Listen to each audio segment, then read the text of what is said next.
ശ്രീ പ്രദീപ് നമ്പൂതിരി, ഇപ്പോൾ അങ്ങ് നേരത്തെ വളരെ വ്യക്തിപരമായ കുറച്ച് അഭിപ്രായങ്ങൾ പറയുകയും ചെയ്തു. അങ്ങയുടെ അറിവനുസരിച്ച് ഈ പറയുന്ന ആഘോഷങ്ങൾക്ക് തിടമ്പെഴുന്നള്ളത്തിന് ഒരു മൃഗം തന്നെ വേണമെന്നില്ല, ആന വേണമെന്നില്ല എന്ന് അങ്ങ് തുറന്നു പറയുകയും ചെയ്തു. നമ്മളൊരു പ്രത്യേക മാനസികാവസ്ഥയിൽ നിന്നുകൊണ്ടടക്കം പറയുന്നതാണ്. പക്ഷേ നമുക്കറിയാമല്ലോ, നമ്മുടെ നാടാണ്, പലതരം അഭിപ്രായങ്ങൾ, എന്തു കാര്യത്തിലും പലതരം അഭിപ്രായങ്ങളാണ്.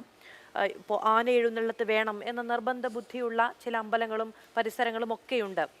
കേരളത്തിൽ ഇന്നത്തെ സാഹചര്യത്തിൽ അങ്ങനെ ഒരു അഭിപ്രായം ഉയർന്നു വന്നാൽ അതിനൊരു സ്വീകാര്യതയ്ക്ക് എത്രത്തോളം സാധ്യതയുണ്ടെന്നാണ് അങ്ങ് വിചാരിക്കുന്നത്?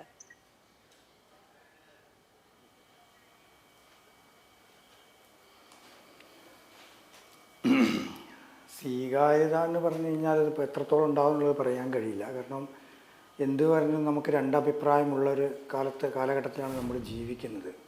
അപ്പം മനുഷ്യൻ്റെ ജീവന് അപായമുണ്ടാകുന്ന രൂപത്തിലുള്ള ഈ ഒരവസ്ഥയ്ക്ക് നമ്മൾ തന്നെ വിചാരിച്ചാൽ ഒരു ശാശ്വത പരിഹാരം കാണാൻ പറ്റില്ലേ എന്നാണ് എൻ്റെ ഒരു ചോദ്യം.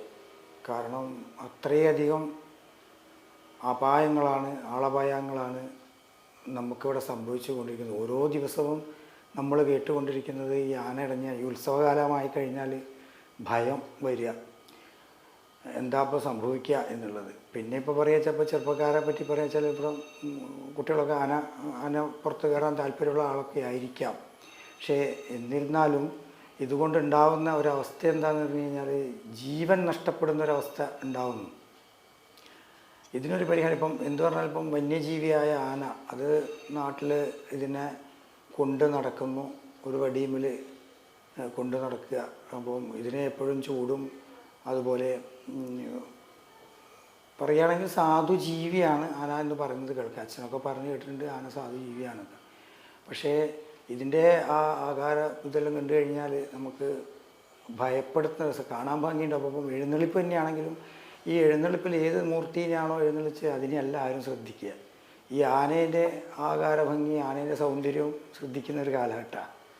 അപ്പം ആനേനെയാണ് എല്ലാവരും ശ്രദ്ധിക്കുന്നത്. അപ്പം ഉദ്ദേശം നമ്മുടെ എന്താണോ ആ ദേവനെ എഴുന്നള്ളിപ്പിക്കുമ്പോൾ ആ ദേവനെയാണ് നമ്മൾ തൊഴുക, നമസ്കരിക്കുക എന്നുള്ളതൊക്കെ കാണുന്നത്. പക്ഷേ അത് ഈ ആനേനെ നോക്കി തൊഴുക.